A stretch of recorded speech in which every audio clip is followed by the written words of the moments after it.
Good morning, my friends and our clients. What have we seen happen the last few days in the markets? The markets were showing mixed feelings last week and didn't seem to know which way it wanted to go. In the end, the S&P 500 is off about 10% from the all-time high experienced at the beginning of the month. Let's take a look at some of the reasons behind the sell-off.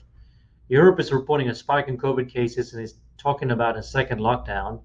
Bank shares took a hit following reports of suspicious transactions and allegations of money laundering. Right now, the U.S. is in a fight to replace Supreme Court Justice following the death of Ruth Bader Ginsburg. And for those of you who have Facebook shares, the price was dragged down by reports. The Federal Trade Commission was preparing an antitrust action against them. A lot of things went on, and then this morning, Monday morning, we started seeing the continuation of the sell-off.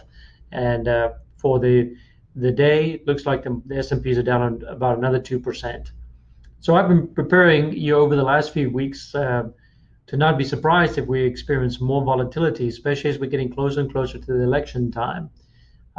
Historically, the markets tend to take a battering during the months of September and October. Added to this is the fact that we are in an election year, as I've just said, and not to mention we can get away from COVID and the effect it has on the markets and the economy. Um, in regards to the market, on news of a spike in cases or a delay in vaccines, the markets gets upset. I know I've seen last week a lot of different news on, you know, announcements being made. We should have a vaccine by November. And then the CDC comes in and talks about vaccines only being available really to broadly based, probably around about March, April of next year.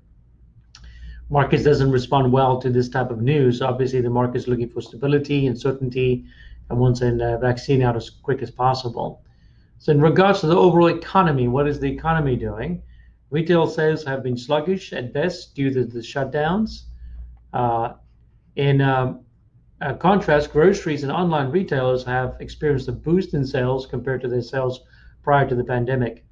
I think it's very, very clear that a lot of online retailers like Amazon is doing phenomenally well, as where we could see in strip malls. I live in the Winter Garden Village area. We could see a lot of clothing stores shutting down. Restaurants are showing a gradual increase in sales, but are still well below normal activity, suggesting they are still under pressure from social distancing restrictions. I don't know about you, but I've been trying to boost the economy and done my part in doing so. And some restaurants we go to actually are doing really, really well through obviously their takeout orders as well. But most restaurants have very much still the 50% occupancy in place. There's no doubt we are facing some challenging times. America's tough. We'll pull through it as we always do. In the meantime, my message to our clients and to you is this: have a plan. Make sure you feel comfortable with your plan. Make sure we are diversifying and that you are diversifying, and stay the course.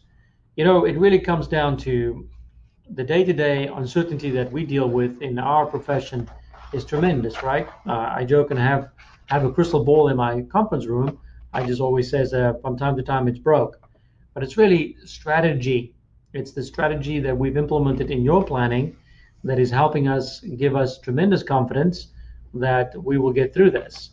And it is a lot to do with the way we are managing your monies for you to be able to buffer you against the volatility. So having a plan and having a good strategy is absolutely critical. Other tips to maximize your wealth is take a look at your mortgage interest rates. Again, you'll see that the mortgage interest rates for most folks probably dropped close to 1% on a 30-year fixed mortgage.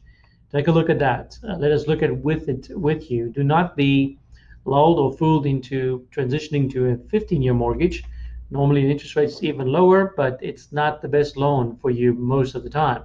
So if you look at that, give us a call. Let's take a look at it together. It's about a 5 to 7 minute conversation that can walk you through, help you think through that. Definite time to look at Roth conversions.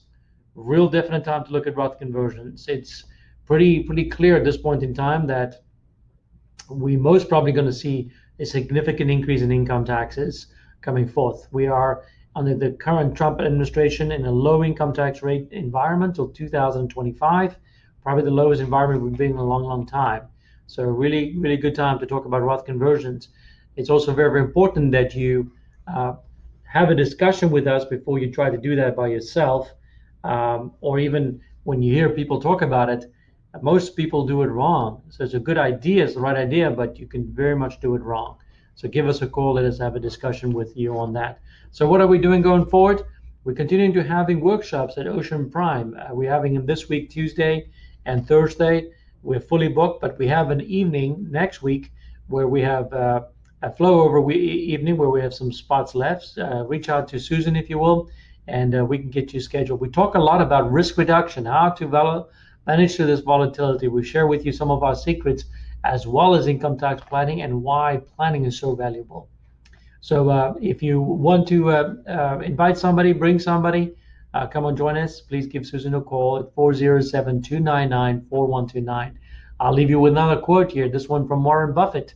The market is a device to transfer money from the impatient to the patient. Have a great rest of the day. Look forward to being with you soon again.